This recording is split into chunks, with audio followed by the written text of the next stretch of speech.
ये सुंदर श्लोक सभी बोलिए। ये अन्य अरविंदाक्ष विमुक्त मानिना त्वयि अस्तभावात् अविशुद्ध बुद्धया आरुह्य कृच्छ्रेण परम पदम ततः पतन्ति अधः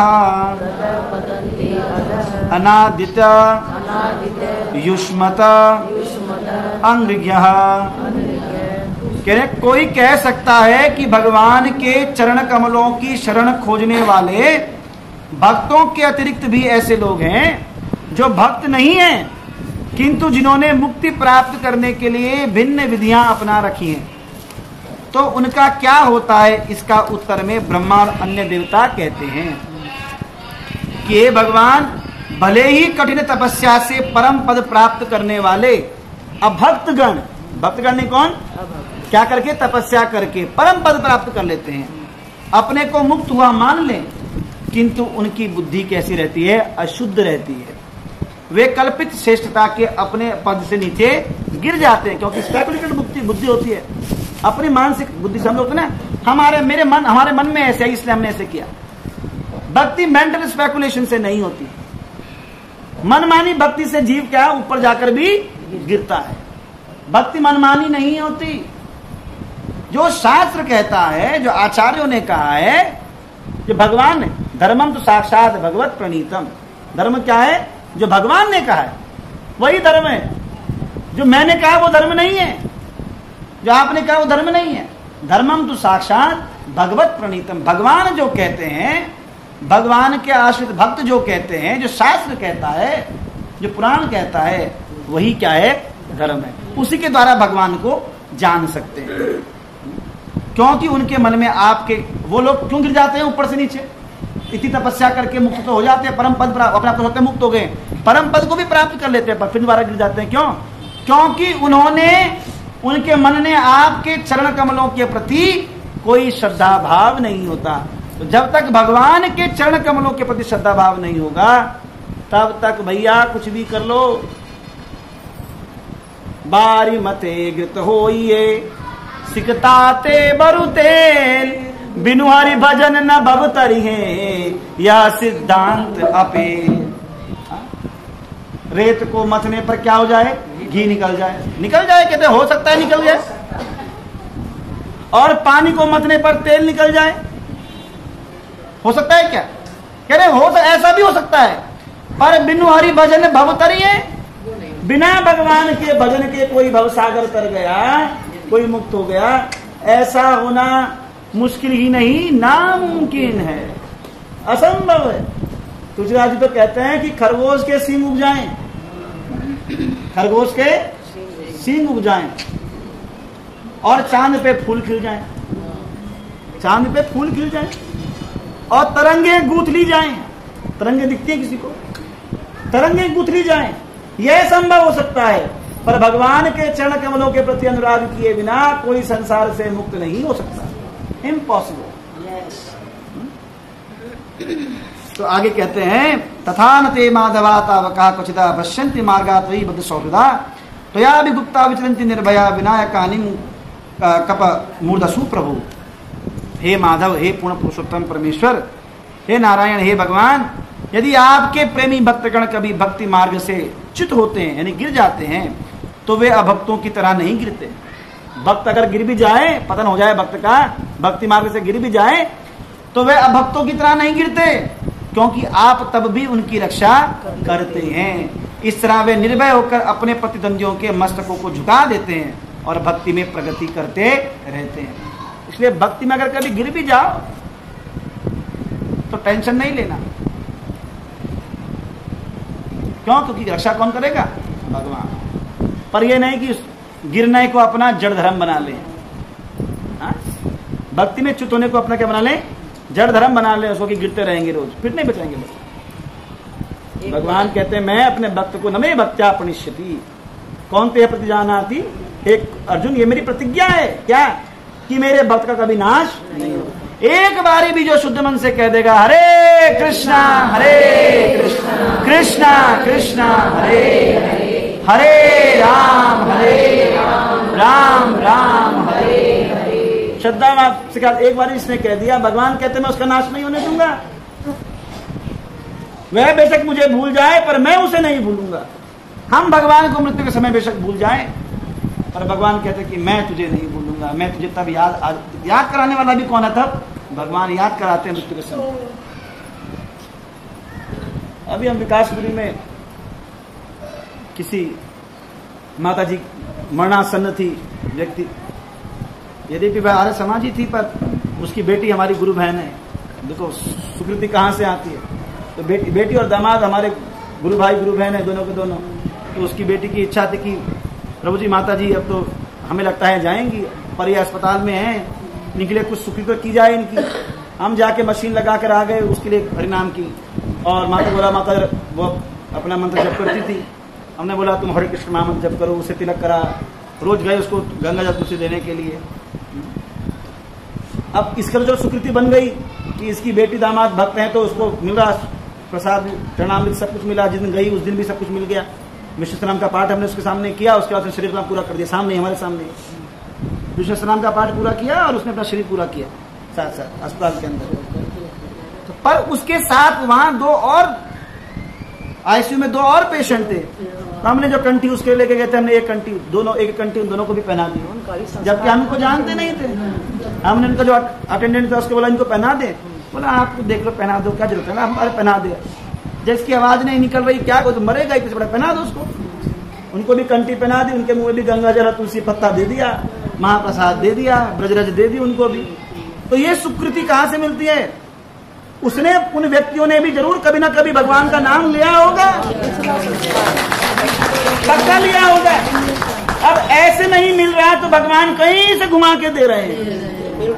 भगवान रास्ता अपने आप खोलेगा, आपको टेंशन नहीं करनी। इसलिए हरि भक्ति विलास में सनातन गोस्वामी कहते हैं कि भक्त को ये चिंता नहीं करनी कि मरते समय हमें भगवान की याद आए ना आए, भगवान को हमारी याद आनी चाहिए। ये ध्यान रखने की, भगवान कहते हैं कि तू चिंता मत कर, मैं तुझे याद करूंगा, ये काम ड्यूटी मेरी है, तू अपनी ड्यूटी कर। हमारी ड्यूटी क्या है? जब तक चल रहा है शरीर तब तक भगवान का हरे कृष्णा कृष्णा कृष्णा हरे हरे, हरे राम राम राम हरे हरे। जब तक शरीर चल रहा है, आत्मा ठीक है, होश आवाज है, यहाँ तक जब तक जुबान में अगर हल्की सी भी आवाज है तो भगवान का नाम जप करते रहना है। मन में कर, मुंह से नहीं बोल सकते, कोई टेंशन नहीं है। अगर कोई डिस्टर्ब हो रहा है, कोई बोला है क्या लगा रखा है, कोई टेंशन नहीं है, मन में जप कर। भगवान तो मन में बैठा है ना। हरे कृष्ण, धीरे धीरे बोलो, धीरे धीरे बोलो, हरे कृष्ण कृष्ण कृष्ण हरे राम राम राम हरे हरे। और माला करो, मन में माला करो, हाथ में माला करो। जब माला, अगर आप हाथ से माला करो तो बहुत अति उत्तम है। सर्वोत्तम क्या है? हाथ में माला लेकर भगवान का जप करना। वो जब चलते फिर रहे हो तो भी पकड़ लो, अगर नहीं पकड़ सकते तो फिर करमाला करो, हाथ में उंगली में कर लो। नहीं कर सकते तो मन में बोलते रहो, हरे कृष्ण कृष्ण कृष्ण हरे हरे राम राम राम हरे। गोविंद मेरी यही प्रार्थना है, गोविंद दामोदर महादेव श्री राम जय जय राम। जप करते रहो, ये ड्यूटी हमारी है। और बाद की ड्यूटी किसकी है? ठाकुर जी की। वो ड्यूटी हमारी नहीं। तनख्वाह देने का काम किसका है? मालिक का। तनख्वाह देने का काम तो हम खुद करके बैठे हैं और नौकरी करा रहे हैं ठाकुर जी से। घर में जो काम करने वाला है, वो काम करने वाला पैसे देता है या, और काम हम करें? झाड़ू पोछा वाली है, झाड़ू पोछा हम लगाएं और पैसा वो दे। ऐसा होता है क्या? ऐसा होता है? तो काम किसको करना है? हमें।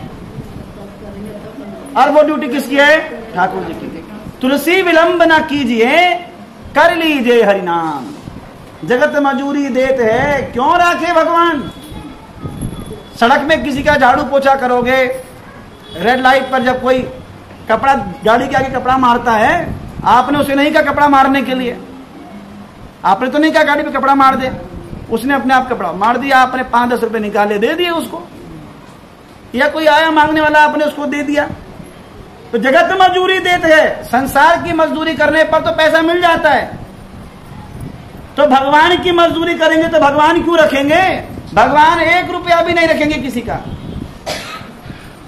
संसार में जब किसी की मजदूरी करके करते हैं तो पैसा मिलता है ना। तनख्वाह कहां से मिलती है? जब मान ली क्या नौकरी करते तो पैसा मिलता है, तो भगवान की नौकरी करेंगे तो भगवान पक्का देंगे, गारंटेड है। और आप सोचोगे जैसा आप चाहते हो, अरे भगवान हमसे अच्छा जो समझते हैं, हमारा कल्याण किस में है ये भगवान को ही पता है, हमें नहीं पता है। जो हमारे लिए बेस्ट बना है वो बेस्ट टू बेस्ट हमें देते हैं। हम सोचते हैं बड़ी गाड़ी मिल जाएगी तो कृपा ना, बड़ा मकान मिल जाए तो कृपा ना, बच्चे बड़े बन जाना। हमें किस परिस्थिति में डालकर भगवान को अपने धाम लेके आना है, ये भगवान का प्लान है। और भगवान की योजना में हस्तक्षेप ना करें तो ही बढ़िया है। भगवान का प्लान है ना, सुप्रीम प्लान। भगवान तो क्या है, प्लानिंग मिनिस्टर है, योजना मंत्री भगवान है। सारी योजनाएं उन्होंने बना रखी हैं।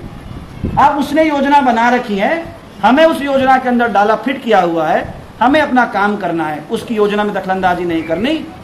और जैसे जैसे भगवान नचा रहे हैं नाचते रहो। हम कठपुतली तेरे हाथों की, चाहे तुझे से नचा ले, मुरलिया वाले जीवन है तेरे हवाले। तो फिर रोना किस बात का है? फिर रोना किस बात का है? जब कह रहे हो कि कठपुतली तेरे हाथों की है, चाहे तुझे से, फिर क्यों कह रहे हो? भगवान ने परेशान, जब नचा रहा है, यानी कि अभी कह तो रहे हैं, अपने कहने पर विश्वास नहीं है। हम भगवान पर पूर्ण विश्वास नहीं करते, इसलिए हम परेशान होते हैं। भगवान पर पूर्ण विश्वास करना है। रक्षिष्यति विश्वास अवश्य राखिवे कृष्ण, कृष्ण अवश्य मेरी रक्षा करेंगे। किसकी रक्षा करेंगे? शरीर की। कृष्ण मेरी आत्मा की और मेरी भक्ति की रक्षा करेंगे, क्योंकि आत्मा का असली संपत्ति क्या है? उसकी भक्ति है। मर जाए कोई टेंशन नहीं, पर मेरी आत्मा की क्यों? भगवान अगला जन्म कहां हो, भक्त आपकी सेवा के लिए ही हो, यही भावना और नहीं है, और कुछ नहीं। जन्म किसके लिए हो? भगवान की। बार बार वर मांगऊं, पद सरोज अनपायणी, भगति सदा सत्संग। पद सरोज अनपायनी। अनपायनी मतलब अहेतु की, आपके चरण कमलों की अहेतु की सेवा। भगवान के चरण कमलों की सेवा भी कैसे करनी है? अहेतु की, जिसका कोई हेतु ना हो, भगत कोई कामना ना करके आपके चरण कमलों की सेवा कर रहे हैं। अब मुझे कोई कामना नहीं है किसी प्रकार की, मुझे मोक्ष, संतान, कोई सुख नहीं चाहिए, पर आपके चरण कमलों की सेवा चाहिए बस। भगति सदा सत्संग, क्योंकि सत्संग में रहने पर ही भक्ति बनेगी, और भक्ति रहेगी तो ही भगवान के चरण कमलों के प्रति अनुराग बनेगा। भक्ति सत्संग, सबसे मूल जड़ क्या है? सत्संग। उसी से क्या है? भक्ति रूप वृक्ष बढ़ेगा, और जब भक्ति रूप वृक्ष बढ़ेगा तो भगवान के चरण कमलों के प्रति जाएगा, तब अनुराग बढ़ेगा, और उस अनुराग से भगवान के प्रति प्रेम बढ़ेगा। हे परमेश्वर, पालन करने समय आप अनेक अवतारों को प्रकट करते हैं। जब आप इस तरह प्रकट होते हैं तो जीवों के वैदिक कर्म अनुष्ठान, योग, तपस्या, समाधि, चिंतन, भाव पूर्ण तल्लीनता से युक्त होने की शिक्षा देकर उन्हें सौभाग्य प्रदान करते हैं। इस तरह आपकी पूजा वैदिक नियमों के अनुसार होती है। आगे देवता कहते हैं, ये श्लोक बहुत सुंदर है कि न नाम रूपे गुणजन्म कर्म भी निरूपितव्ये तव तस्य साक्षिणा मनोवचोभ्याम मनो अमेय वर्तमनो देव क्रियायाम प्रति अंतथापि। हे परमेश्वर, आपके दिव्य नाम स्वरूप का उन व्यक्तियों को पता नहीं लगता, मात्र जो केवल कल्पना के मार्ग पर चिंतन करते हैं। जो केवल कल्पना करते हैं वो लोग भगवान के नाम रूप का, गुणगान का बखान नहीं कर, समझ नहीं सकते। आपके नाम रूप गुण का केवल कैसे पता लगाया जा सकता है? केवल भक्ति के द्वारा पता लगाया जा सकता है, क्योंकि भगवान भगवत में भक्त्या माम अभिजानाति यावन् यष्टांग तत्वता ततो माम तत्वतो ज्ञात्वा विशते तदंतरम। केवल भक्ति के द्वारा भगवान के यथार्थ रूप को समझा जा सकता है।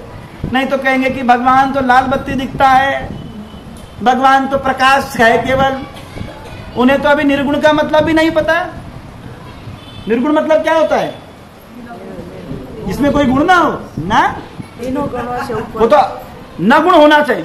ना होने के लिए या तो न प्रत्यय उपसर्ग होता है या अन होता है, या कोई उपस्थित ना हो तो क्या कहते हैं उसे? अनुपस्थित।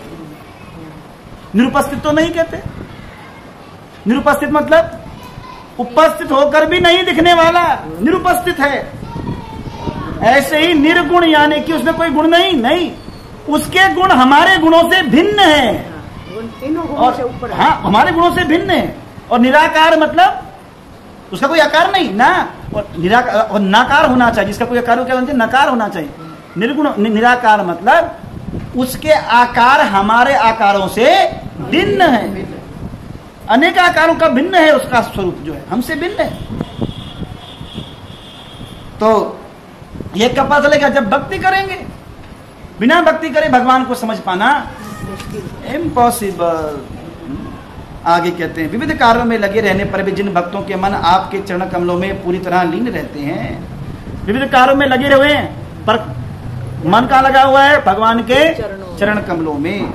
और जो निरंतर आपके दिव्य नाम रूपों का श्रवण कीर्तन चिंतन करते हैं, अन्यों का को स्मरण कराते हैं, वे सदैव दिव्य पद पर स्थित रहते हैं। इस प्रकार से पूर्ण पुरुषोत्तम भगवान को समझ सकते हैं। सतम कीर्तन यंतो नमतस्यांच महाभक्ता नित्ययुक्ता उपासते। महात्मा लोग सदैव मेरे यश का कीर्तन करके दृढ़ संकल्प पूर्वक प्रयास करके मेरे समक्ष नतमस्तक होकर भक्ति पूर्वक मेरी पूजा करते हैं। भगवान कहते हैं ये मेरे यश का जो गुणगान करना है क्या है?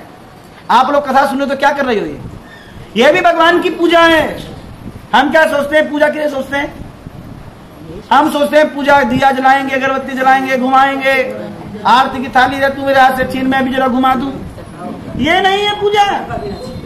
जिससे भगवान की कृपा मिले, भगवान का प्रेम बढ़े, वह भगवान की पूजा।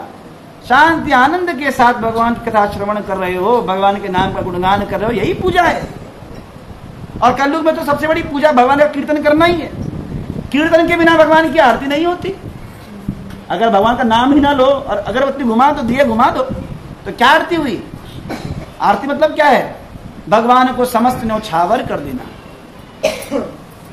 आरती लास्ट में करते हैं ना, यानी कि अगर कुछ भी पूजा करने में त्रुटि रह गई तो उस सब को क्या कर दिया? आपको न्यौछावर कर दिया। तो क्या दिखाते हैं? सबसे पहले भगवान को धूप दिखाते हैं। सबसे पहले धूप दिखाते। धूप मतलब धूप से क्या तत्व आ गया? पृथ्वी का तत्व आ गया।